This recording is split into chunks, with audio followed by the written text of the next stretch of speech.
เลาะมาจนครึ่งป่าแล้วพี่น้องเอ้ย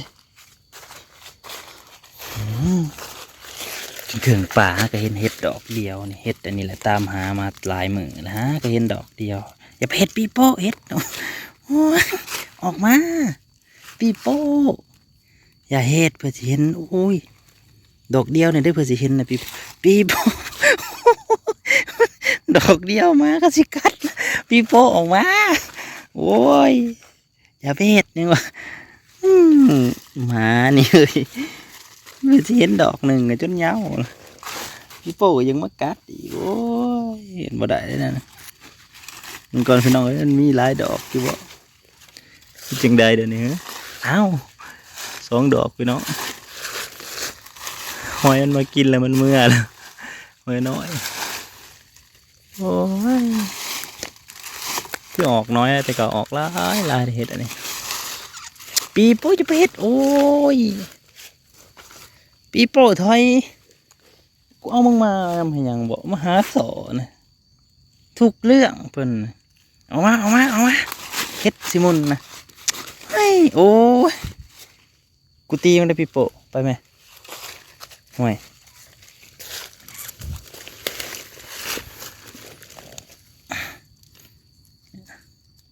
คือเป็นจังสี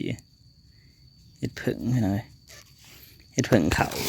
โอ้ยตามมาลายมือแหละฮะก็เห็นนี่แหละโดนเมื่อยหาละก็สิออกน้อยแท้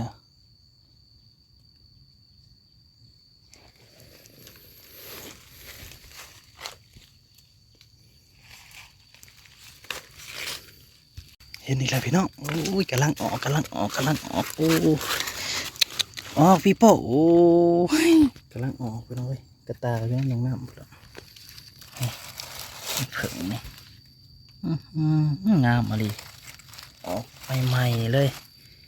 ปาดกำลังออกบนหลายดอกอ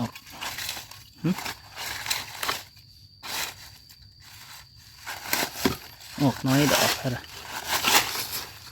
แต่เก่าออกหลายเลยเห็นเป็นหมูเป็นหมูเนาะ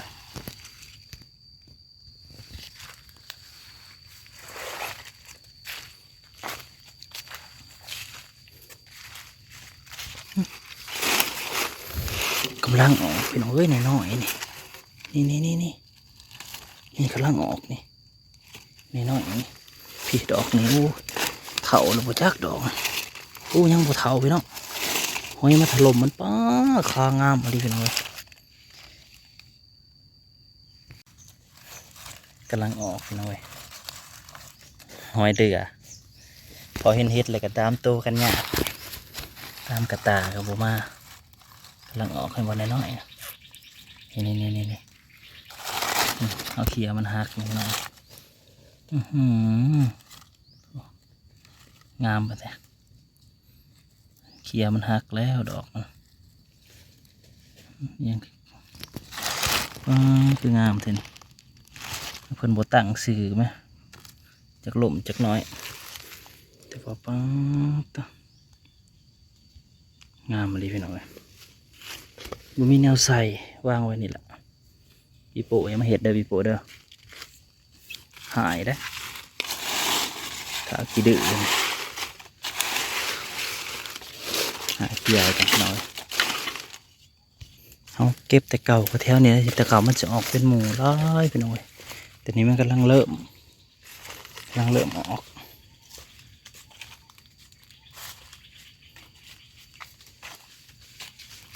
กลับมาหอเทือนไปหน่อยได้เห็ดปลายเป็นไงมาทางนี้เอื้อยกับน้องมากินหม่าโอ้ยแซ่บปะลูก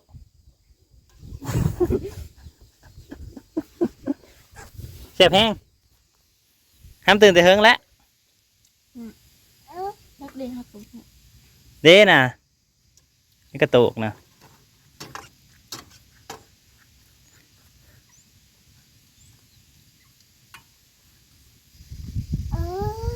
เดี๋ยวมันฮอด เดี๋ยวหนึ่งมันห่อนลูกมันห่อน กินถากินถาเฮียไรก็กิน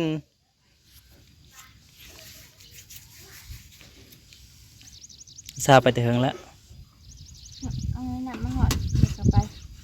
หนักมาสิกินแข็งมันหอดด้วยฮะนี่ก็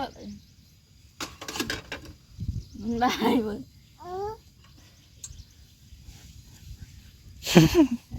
มันหอดกับยาข้าว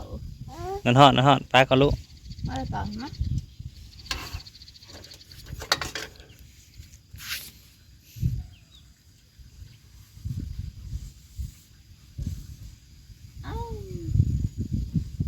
โอ้ยยิบกินจ้ะถ้าทราบไปบอกลงหาไปจักแล้ว ลงให้ใหญ่ๆพวก แซ่บบ่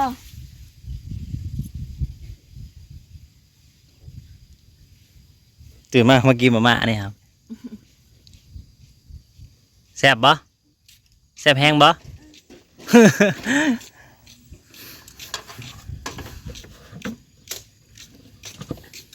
แซ่บที่สุดบ่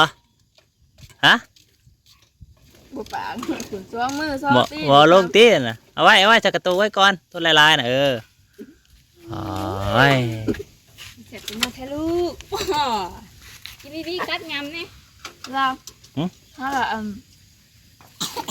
นั่น เอาประเภทเป็นไว้เป็นอาหารห้าวนะฮะจะทางหลังแล้วห้าวให้ได้กอดข้อเอาแม่เลยเป็นจะกอดข้อห้าวแล้วกันแล้วห้าวก็เอาหายเหมือนกันมันก็หายให้อีกห้าวย้อนให้ป้ากับคนเดียว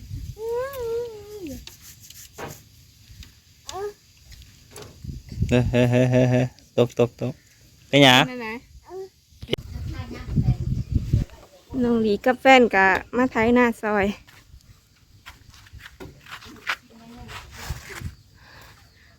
ตื่นตะทั้งเถอะเด้บรรยากาศวันนี้ก็ครึมๆคือการคือเก่าแซ่บบ่นั่นซะแซ่บห้ามแซ่บบ่แซ่บแห้งบ่แห้งไผใส่ชุดไหรอแท้ไผเลือกชุดไหไผเลือกชุดมาคำห้ามแพงไผ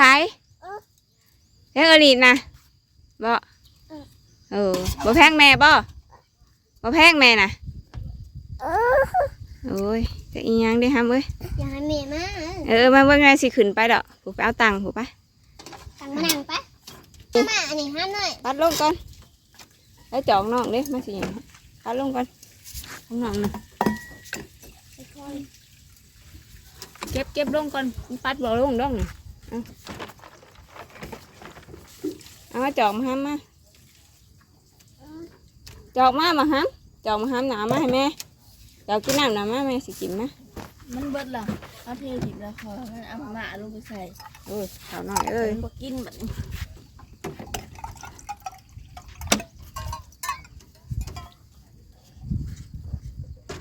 นี่หน่อยนี่บอกกินมาหมาบ่มืดนะ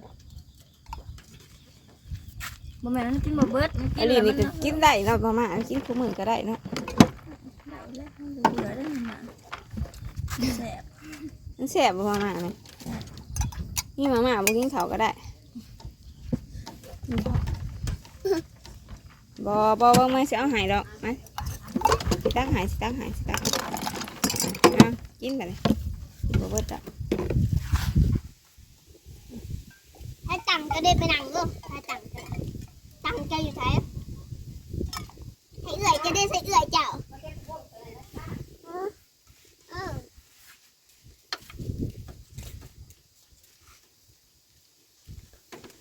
กระรูปไอ้ดอกไทยให้ได้เนาะจิน กี่แล้วให้หนู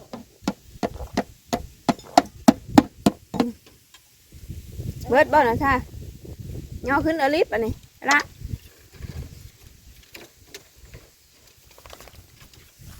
ไปเบิ่งเห็ดไปเบิ่งเห็ดบางหันปะเบิ่งเห็ดบางหันหอยเนาะกอดแม่ไว้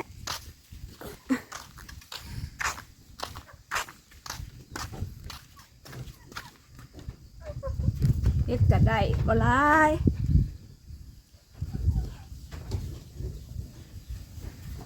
นี่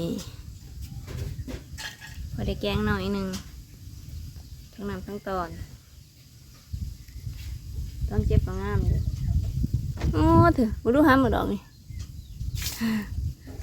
ปุ๊บเห็ดเพิ่งเห็ดพึ่งเห็ดพึ่งเห็ดเพิ่ง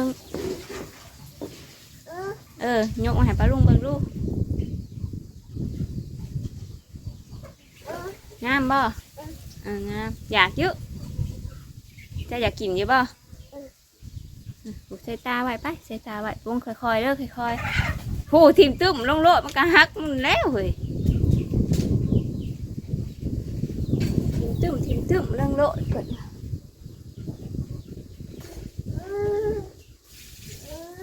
น่าหักแล้วท่านไหนแกงซ้ำได้มาแล้วแม่สิล้างแกงหรอกล้างแกงให้กินหรอกลูกเอ้ยแม่สิล้างแกงให้กินแซ่บๆหรอกเด้อโอเคไปดูดิ